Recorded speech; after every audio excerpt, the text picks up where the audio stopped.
सर्वभारतीय स्तर में माननीय प्रधानमंत्री देशर अंगनवाड़ी कर्मी मान दरमा 4500 घोषणा कले गत अक्टोबर मसरे एवं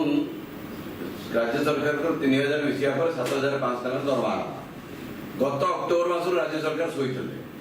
एवं निर्वाचन आखि आगे सामने आसा बावला चावला है गुड़े प्रभावित करने चेष्टा कर मुख्यमंत्री घोषणा कले 7500 टंका जो 4500 केंद्र सरकार दौरान एवं 3800 राज्य सरकार दौरान अर्थात 9300 टंका हिसाब से किंतु वास्तविक 7500 पाँच तार अर्थ केंद्र सरकार 4500 देवाटा सत्य एवं 3000 टंका राज्य सरकार देवाटा सत्य।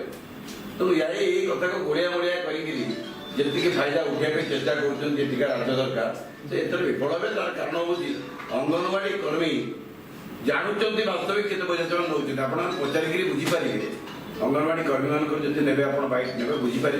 से केते पैसा पाँच जदि 7500 पाँच सत्य 4500 केंद्र सरकार यह सत्य। तो ये मंत्री प्रलाप कला भाई केत कौन कहते सुभाष सिंह कौन कहले मंत्री विभाग मंत्री कौन कहले से विषय को आम जबार ना घटना हूँ 4500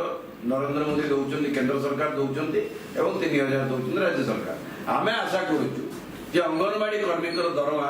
आहरी बढ़ा दरकार राज्य सरकार जब मैचिंग आकार में 4500 करते ये 9000 टंका दरमा हो पारता।